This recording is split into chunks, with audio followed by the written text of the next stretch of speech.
Namaskar friends. The first video of Standard 11th Chapter 3, that is Plant Kingdom, is now beginning. So, welcome to the video lecture of Chapter 3 Plant Kingdom. Welcome. In the previous chapter, we have already discussed about second chapter, that is biological classification, and we are going to study more about the kingdom Plantae in this particular chapter. So, welcome. Welcome to Vigyan with Vishal Mulya. Welcome to Biology with Vishal Mulya. Welcome. According to the five kingdom system given by Whittaker, Monera, Protista, Fungi, Plantae and Animalia are the five different kingdoms. And amongst the one in this chapter we are going to deal with kingdom Plantae, to which we are calling popularly now as a plant or plant kingdom. So, we know very well about the plant kingdom in general, but here we are going to go through about the technical aspects. Before we go through the entire chapter, we must test out our understanding of plant kingdom, which has been changed over the time. Now, textbook is talking technically, but I am here putting it a little bit out of context, out of textbook, in my own way. So, rather than technical part, in the earlier days, what we were believing about the plant is a well-respected organism. We were worshipping them. We were respecting them. We had a faith on them. Tulasi Sri Sakhi Sive is already discussed in our ancient system. Unfortunately, this is very sad, but in reality now we are cutting more and more trees and doing harm to us. Anyway, this was my personal feeling and it is out of text.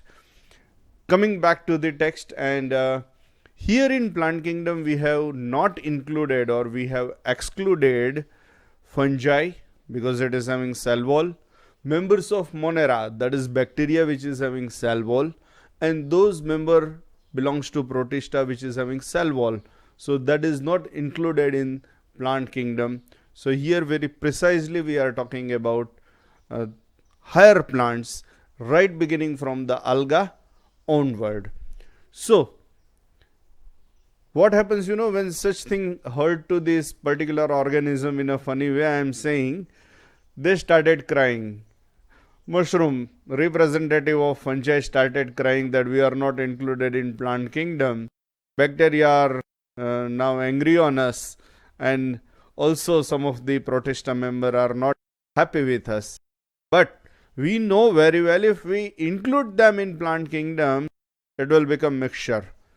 Earlier they were put in the same kingdom. That was our lacking of understanding. But now we know very well about the depth of classification, and that is the reason why we are separating them. Earlier cyanobacteria was included in plant kingdom by referring blue-green algae. We know very well alga is a different, but earlier they were called as algae, included in plant kingdom, studied in botany, but now to be precise, it is just named algae, but they are cyanobacteria. We are referring them separately. We have studied them separately. So in this chapter we are very specific. Now we are going to study the plant kingdom or kingdom Plantae under various groups like algae, bryophyte, pteridophyte, gymnosperms and angiosperms.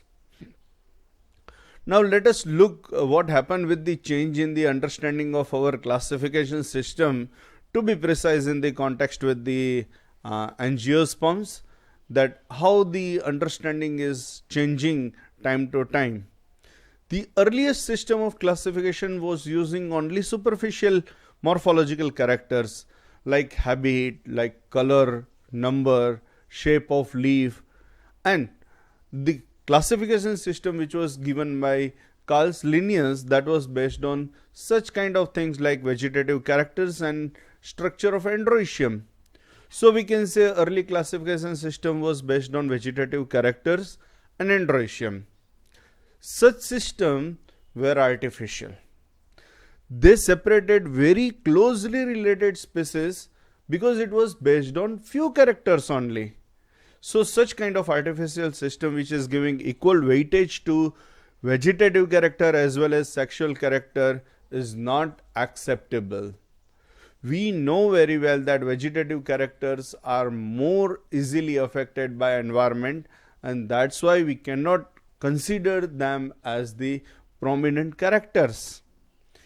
In the natural classification system, which is based on the natural affinities, the natural affinities of the organism is very useful, is a perfect and most accepted.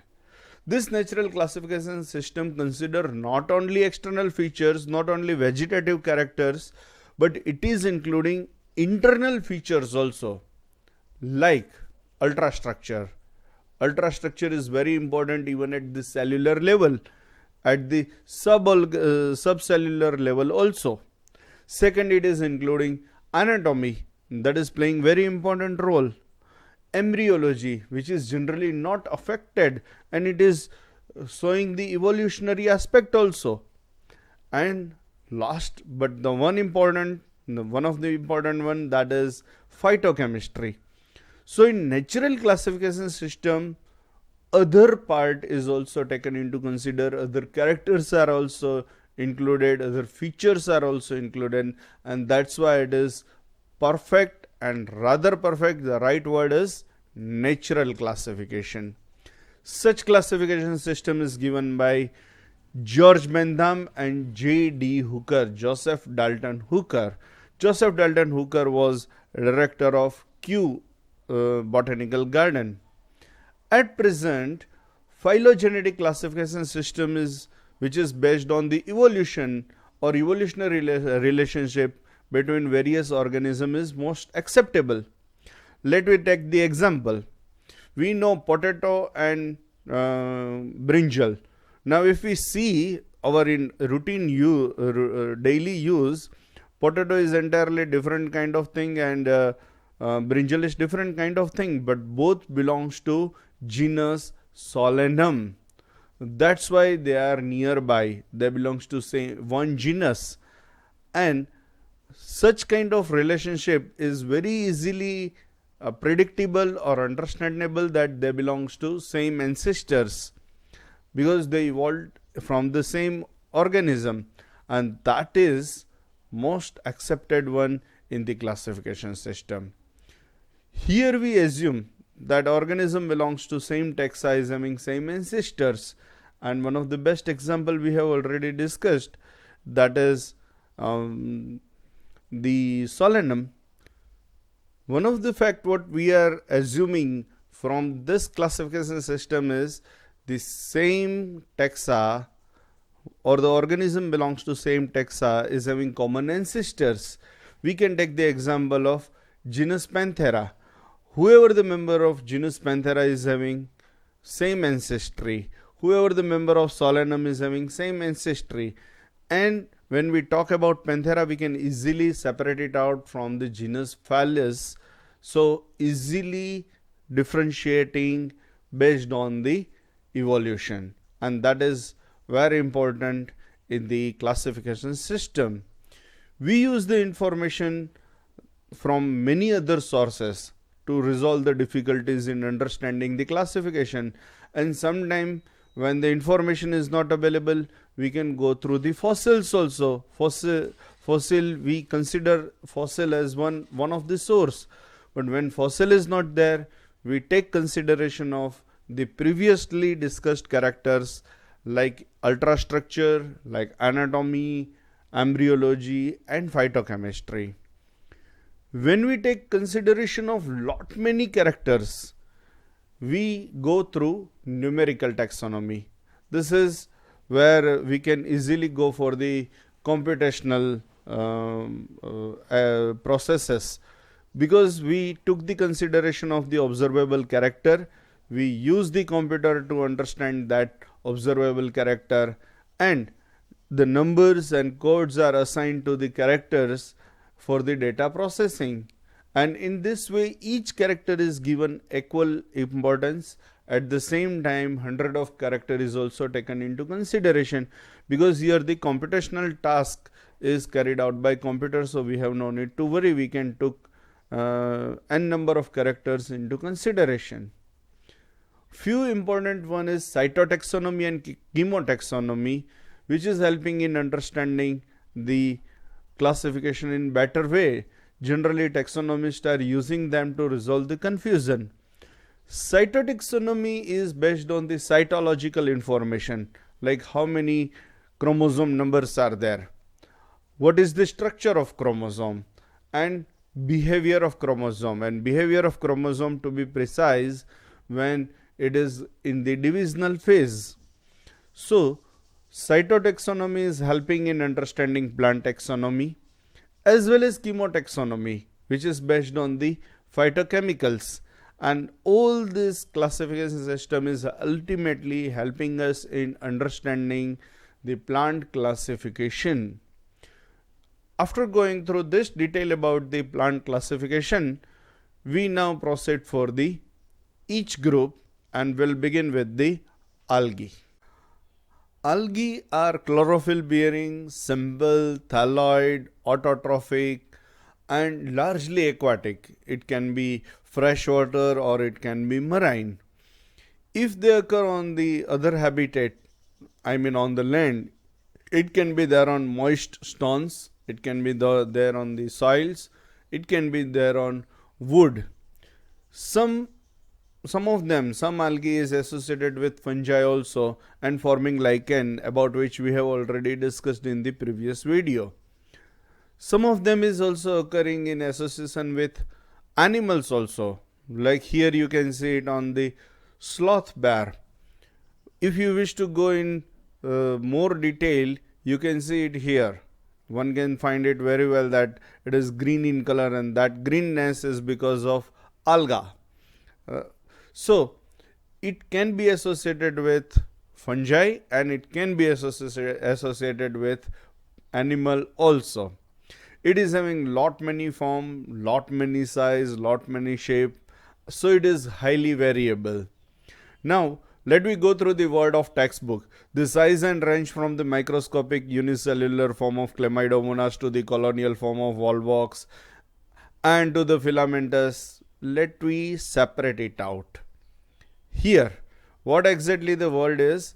Chlamydomonas is unicellular, Volvox is colonial, Ulothrix is filamentous, and Spirogyra is also filamentous. So it is having different form. Let me go through the photograph. Here you can see Chlamydomonas, which is unicellular and microscopic. Volvox is colonial. Here whatever the green dots are there, that green dots are the outer green small dots are of the parent colony, so it is colonial one. Inside whatever the dense dots are there, that is daughter colony. Each cell is represented here in the form of one green dot like structure. They all are connected with each other with the cytoplasmic strand. That is not the subject to be discussed here. We will go in detail when we will study Volvox in detail. But Volvox is colonial, we can see it here, and it is very beautiful. The size of entire colony is few millimeter. You can see it with the naked eye, but it is very small, just like a tip of your ball pen, right? But it is very easy, and in that tip of ballpoint pen, whatever the size of that ball is there, roughly of millimeter or less than millimeter, is comprising up to 70,000 cells in one colony. And in one colony there would be many daughter colony would be having granddaughter colony, and sometime you can find great granddaughter colony also. Anyway, we'll go through in detail in the some other important video. Ulothrix is filamentous one, and one can see the filaments here. Likewise, Spirogyra is also filamentous. Many of the member of alga, which is marine, and that is known as scalps, and that is forming massive plant body. It is like a grass in the marine ecosystem. Alga can be reproduced by various methods: vegetative reproduction, asexual reproduction, and sexual reproduction. Vegetative reproduction is there by fragmentation, where each fragment will be developed into new organism.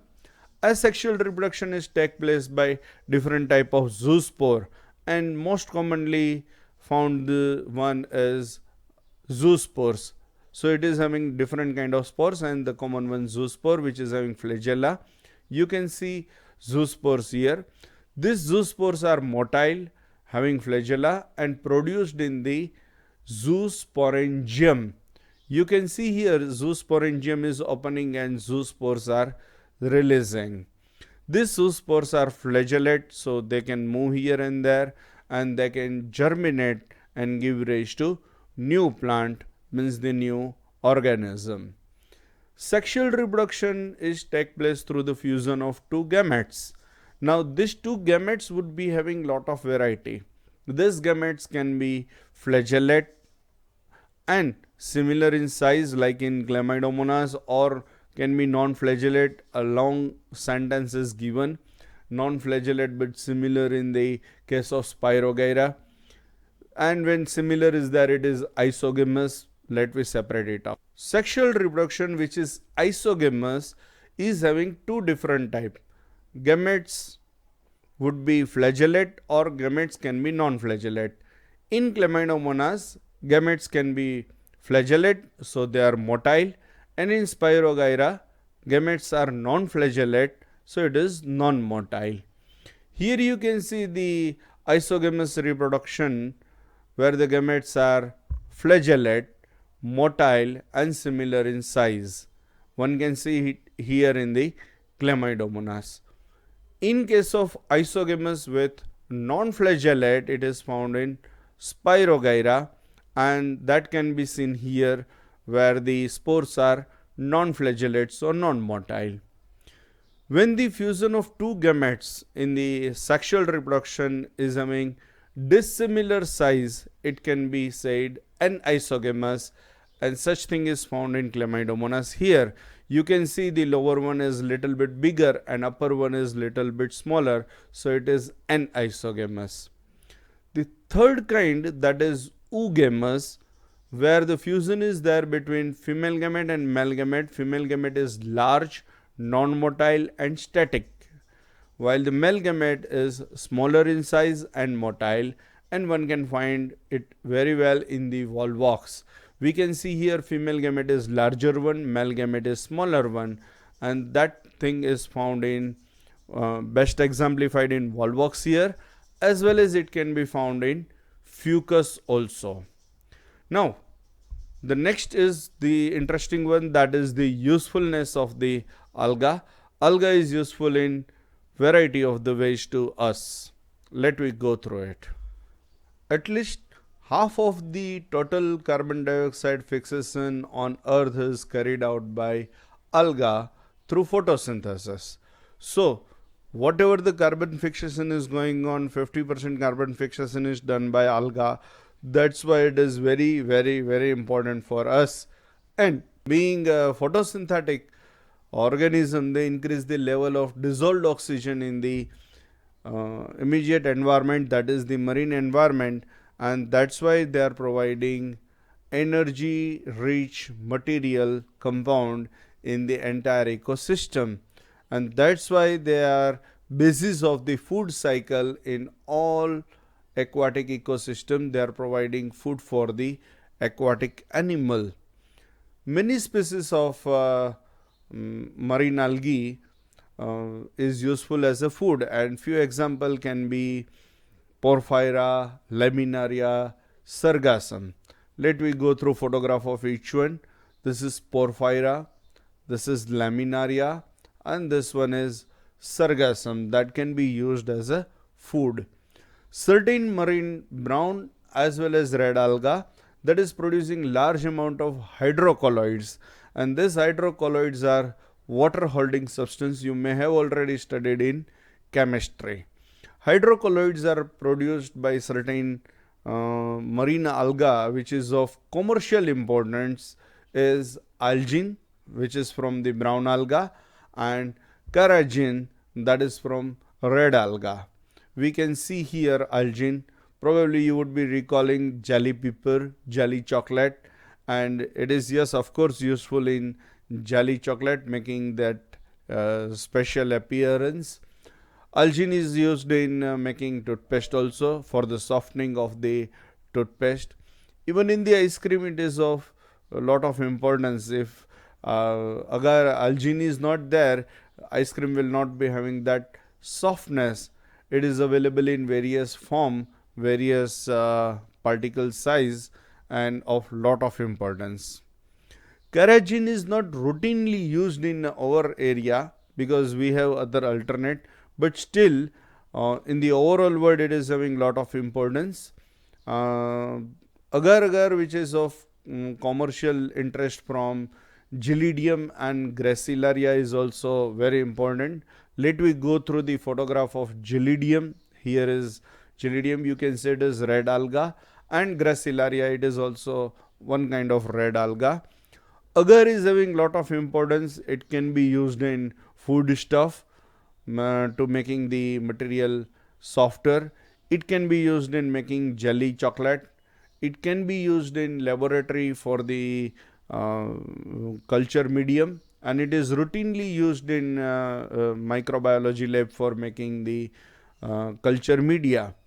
Agar agar is also useful in making ice cream, for the preparation of ice cream, for the preparation of jelly. So here now ice cream is coming to you and saying in the Hindi, agar agar agar nahi.